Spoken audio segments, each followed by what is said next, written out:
الحمد للہ رب العالمین والصلاة والسلام علی حبیبہ محمد وآلہ وصحبہ اجمعین۔ اعوذ باللہ من الشیطان الرجیم، بسم اللہ الرحمن الرحیم۔ یہ ایک سوال ہے، روح عالم امر سے ہے تو یہ یہاں ہے تو لگانے کی ضرورت نہیں، چونکہ یہ حقیقت قرآن نے بیان کر دی ہے، قل الروح من امر ربی۔ یہ ہے تو لگانے کی ضرورت تو تب آتی ہے کہ اس میں کوئی شک ہو، تو یہاں شک کی گنجائش نہیں ہے۔ روح یقیناً عالم امر سے ہے، اور یہ اسلامی بنیادی عقیدہ ہے جو کتاب اللہ میں مذکور ہے۔ تو یہاں سے تو کاٹ دیں تو سیدھی سی بات جہاں بن جائے گی کہ روح عالم امر سے ہے، اس کی شکل کیوں کر تبدیل ہوتی ہے، اور جب اس کی اصلی شکل تبدیل ہو جاتی ہے تو واپس اپنی اصلی شکل میں آتی ہے یا نہیں۔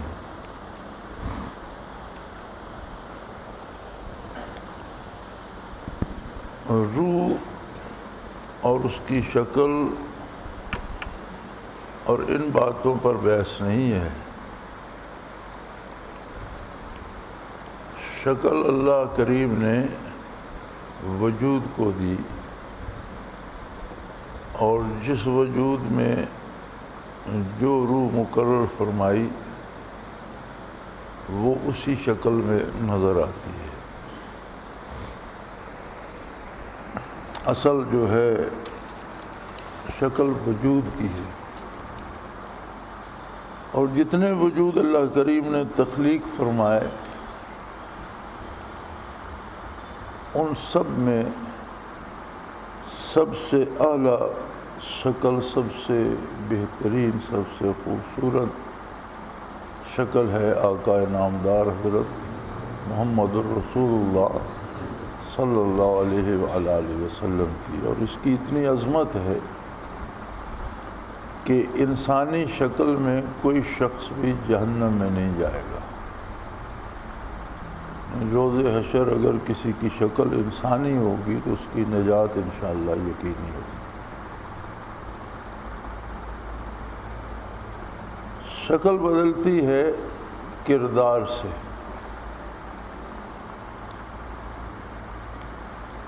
کردار میں بنیاد ہے عقیدہ۔ اگر ایمان درست نہیں، عقیدہ درست نہیں تو شکل انسانی نہیں رہتی۔ اس دنیا میں یہ اثر فوری طور پر باطن پر، روح پر ہوتا ہے،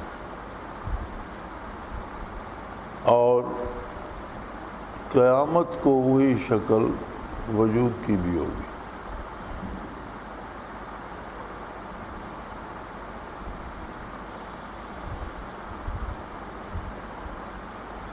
کفر کے بعد جب وہ عمل کرتا ہے تو جتنے جتنے عمل اس کے، ہر کافر ایک جیسا ظالم نہیں ہوتا، ہر کافر ایک جیسا جھوٹا نہیں ہوتا، ہر کافر ایک سا بدکار نہیں ہوتا، کمی بیشی ہر آدمی کے کردار میں ہوتی ہے۔ تو جو کوئی برائی میں بڑھتا جاتا ہے اسی طرح اس کی شکل مکروہ اور غلیظ ہوتی چلی جاتی ہے۔ ایمان نصیب ہو تو روح کی شکل بھی انسانی ہوتی ہے، پھر اگر اسے برقرار رکھا جائے۔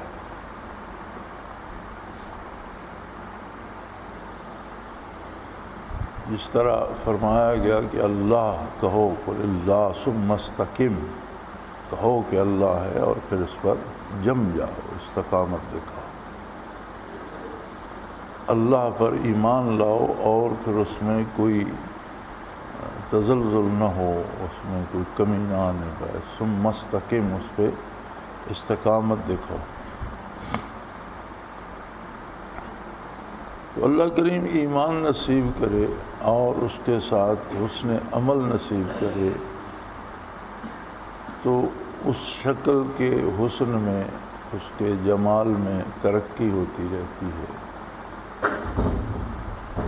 جتنی جتنی سیرت حسین ہوتی جاتی ہے اتنی اتنی تو شکل بھی درست ہوتی جاتی ہے. تو شکل روح کی نہیں ہوتی، شکل انسانی کردار کی ہوتی ہے. اگر وہ خراب ہوتے گئے تو شکل مکروہ ہوتی چلی جائے گی. حضرت رحمۃ اللہ تعالیٰ علیہ بھی اور مشائخ عظام ایک مراقبہ کرایا کرتے تھے، رؤیت اشکال، کہ صاحب مشاہدہ ساتھی جو ہوتے تھے انہیں عادیت پہ لے جا کر پھر واپس لا کر کسی ایک شہر کے اوپر روح کو کھڑا کر کے نیچے دکھایا جاتا تھا کہ نیچے بسنے والے لوگوں کی شکلیں کیسی ہیں. تو آبادیاں اژدہوں سے، خنزیروں سے، ریچھوں سے، بندروں سے، جانوروں سے بھری پڑی ہوتی تھی. اور خوش نصیب ہوتے تھے خال خال لوگ جن کی شکل انسانی ہو. اور بلکہ حضرت فرماتے تھے کہ حلال جانور کی شکل پہ بھی کوئی نظر آئے تو اس کے نجات کی امید رکھنی چاہیے.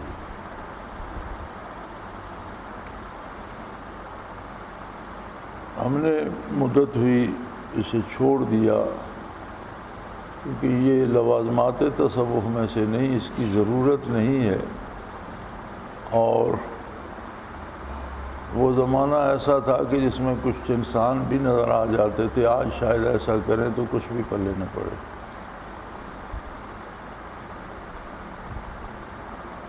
تو کچھ احباب اس زمانے میں ایک نیا فتنہ جو آ گیا ہے، جی ہر کام کسی نے باندھ دیا ہے، کسی نے کھول دیا ہے، اولاد نہیں ہوتی کسی نے باندھ دی ہے، دکان نہیں چلتی کسی نے باندھ دی ہے. یہ پتہ نہیں یہ عقیدہ کہاں سے آیا، اس کی مجھے سمجھ نہیں آتی.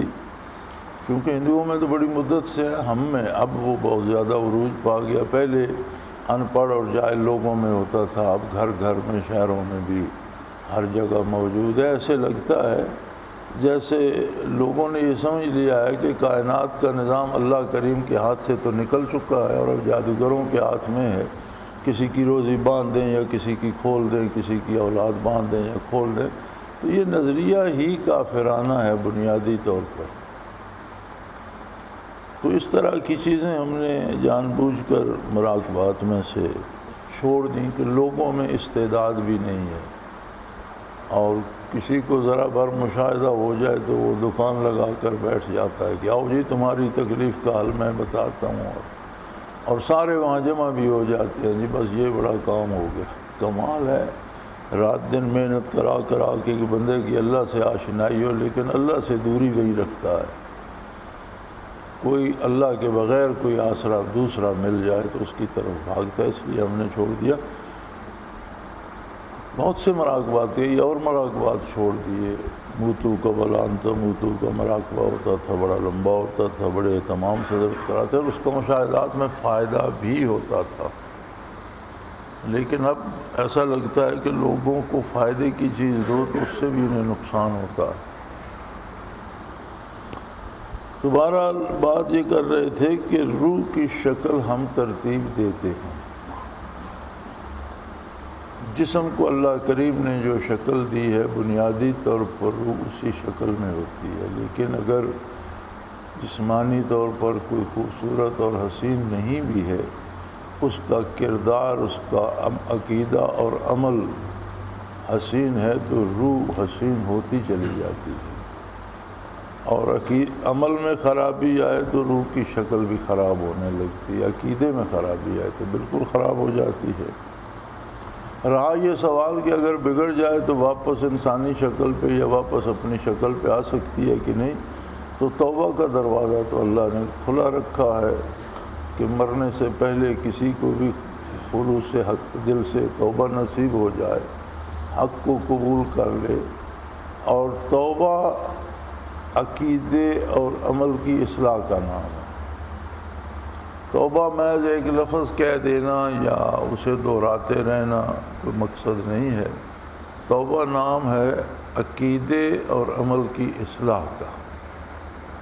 الذین تابوا واصلحوا، جنہوں نے توبہ کی اور اپنی اصلاح کر لی۔ قرآن کریم نے توبہ کے ساتھ اصلاح کی قید لگائی ہے کہ توبہ کا مطلب یہ ہے کہ جو غلطی ہو گئی، یا عقیدے میں غلطی تھی یا عمل میں غلطی تھی، اس سے توبہ کرنے کا مطلب یہ ہے کہ وہ غلطی درست کر لی اور آئندہ اصلاح کر لی اپنی، اور جو کچھ ہو چکا تھا اس سے اللہ سے مغفرت چاہے اور آئندہ کے لیے استقامت چاہے۔ تو توبہ محض زبانی نہ ہو، عملاً اگر عقیدے میں خرابی تھی اس سے رجوع کر لیا، عمل میں خرابی تھی رجوع کر لیا، تو پھر سب کچھ درست ہو جاتا ہے۔ نبی کریم صلی اللہ علیہ وسلم نے فرمایا التائب من الذنب کمن لا ذنب له، او کما قال رسول اللہ صلی اللہ علیہ وسلم، کہ گناہ گار اگر خلوص سے توبہ کرتا ہے، اپنی اصلاح کرتا ہے، توبہ کے تقاضے پورے کرتا ہے، تو اللہ کریم اسے ایسے معاف فرما دیتے ہیں جیسے پہلے اس کے اعمال نامے میں کوئی خطا تھی ہی نہیں۔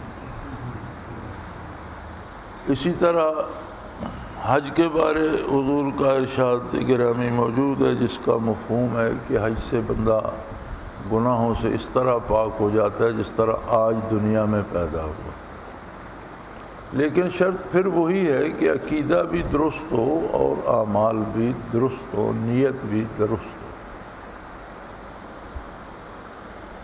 تو یہ تینوں چیزیں اگر درست ہوں تو حج سے اگر اس طرح گناہ معاف ہوتے ہیں تو اس کا مطلب ہے اس کی شکل بھی سنور جائے گی، درست ہو جائے گی، اور میدان حشر میں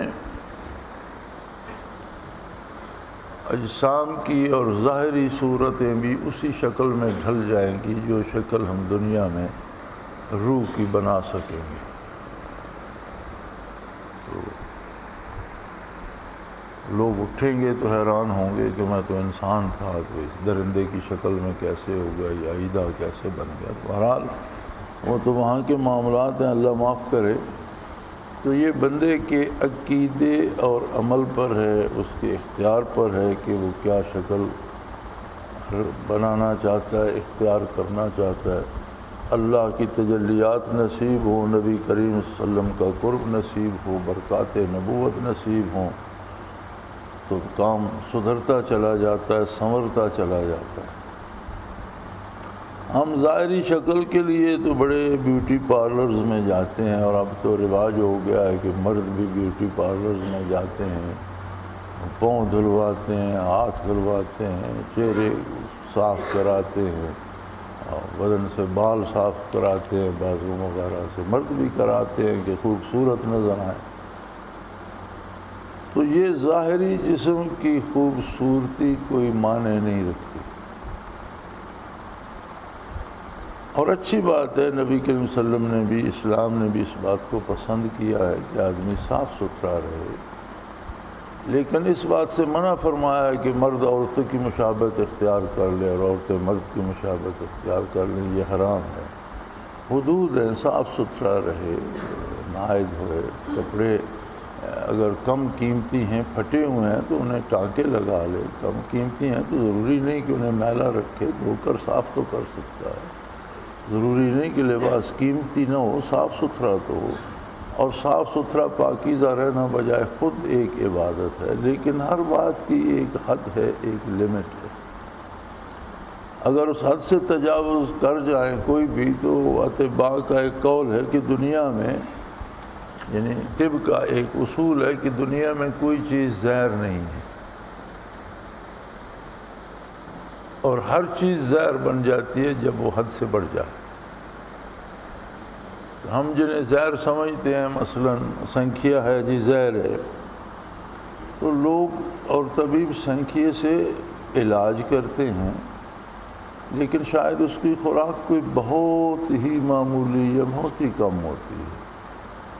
بعض امراض میں میں نے دیکھا ہے کہ سنکھیے کا تیل بنا لیتے ہیں، اب وہ تیل وہ جیسے اس کا وہ ڈھیلا یا وہ اسے پسا ہوا ہوتا ہے، اس سے زیادہ خطرناک ہو جاتا ہے، لیکن وہ ذرا سی اس تیل میں سوئی کی نوک لگا کر، وہ کسی کھانے کی چیز میں لگا کر وہ بندے کو کھانے کے لیے دیتے ہیں۔ حالانکہ کچے سنکھیے کا تیل ہوتا ہے، سخت زہر ہے، لیکن وہ اس سے بیماری کا علاج ہوتا ہے۔ تو اس کی جو خوراک ہے اس کی مقدار اتنی قلیل ہے، اب اگر وہی پوری سوئی ڈبو کر دے تو شاید بندہ مر جائے۔ تو اتباع فرماتے ہیں کہ کسی بھی چیز کی زیادتی زہر بن جاتی ہے۔ اب دودھ غذا بھی ہے، دوا بھی ہے۔ ایک بندے کے پیٹ میں 5-6 کلو دودھ ٹھونس دیں زبردستی تو وہ اسی سے مر جائے گا، وہ زہر بن جائے گی، اس کے لیے وہی زہر ہے۔ اس طرح فرمایا گیا طفل را گر نہ دہی بر جائے شیر، طفل بیچارہ ازانہ مردہ گیر، ایک شیر خوار بچہ ہے، آپ اسے روٹی کھلا دیتے ہیں، ماں کا دودھ نہیں پینے دیتے یا دودھ نہیں دیتے، کھانا کھلا تو اس کھانے سے مر جائے گا، اس کے لیے وہی زہر ہو جائے گا۔ تو کسی بھی چیز کی زیادتی جو ہے یا حد سے تجاوز جو ہے وہ زہر بن جاتا ہے۔ اعمال و کردار میں بھی، صاف ستھرا رہنے میں بھی، چہرے کی وجود کی صفائی میں بھی جو حدود ہیں ان سے تجاوز کیا جائے تو وہ زہر بن جاتی ہیں کہ مرد اس طرح کی سجاوٹ کرے عورتوں کی طرح تو حرام ہو جائے گا، عورتیں اس طرح کی سجاوٹ کریں کہ وہ ان کی شکل مردوں سے ملنے لگے اور لباس اس طرح کو تو حرام ہو جائے گا۔ تو جتنی کوشش ہم بیوٹی پارلرز میں پیسے خرچ کر کے ظاہری شکل کو بنانے پہ دیتے ہیں، اتنی اگر اللہ کا نام لے کر عبادات کر کے صاف ستھرے رہ کے حلال کھا کے اپنی باطنی اور روحانی شکل کو خوبصورت بنانے پہ صرف کریں تو وہ زیادہ بہتر ہے کہ وہ دائمی ہے، ہمیشہ کے لیے ہے اور ہمیشہ کی زندگی میں کام آنے والی ہے۔ ظاہری شکل تو چند روزہ زندگی کے ساتھ ہے، وہ بھی تھوڑا عرصہ، بڑھاپا آتا ہے تو سارے تسنوں کے باوجود حلیے کو بگاڑ دیتا ہے، اسی دنیا میں بندہ زندہ ہوتا ہے اور وہ پہچانا نہیں جاتا کہ یہ وہی شخص ہے یا وہی خاتون ہے۔ تو مرنے کے بعد تو ظاہر ہے شکلیں کہاں رہتی ہیں، مٹی ہو جاتی ہیں۔ تو اللہ کریم توفیق دے اور یہ احساس دے، یہ احساس بہت اچھی بات ہے کہ آدمی کو یہ احساس پیدا ہو جائے کہ میری روحانی شکل کیسی ہے، صورت کیسی ہے، اور اگر خدا نخواستہ خراب ہے یا خوبصورت نہیں ہے تو اس کے بناؤ سنگار یا اسے خوبصورت کرنے کی کیا تدبیر ہے۔ تو یہ بڑی سادہ سی بات ہے کہ بنیاد عقائد ہیں اور اس کے ساتھ اعمال ہیں۔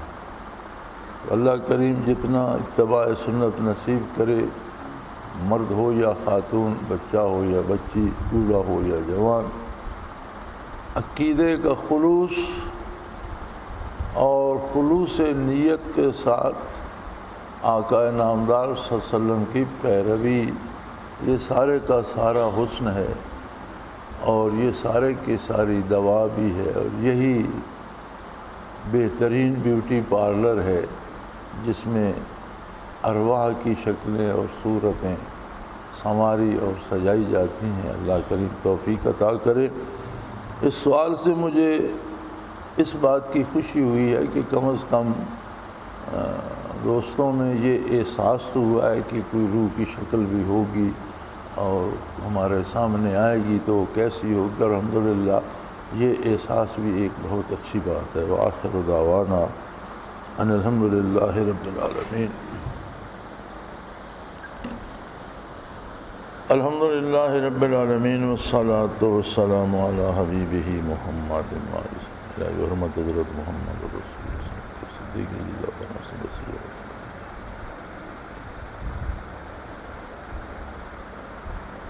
صلی اللہ تعالی علی حبیبہ برحمتہ۔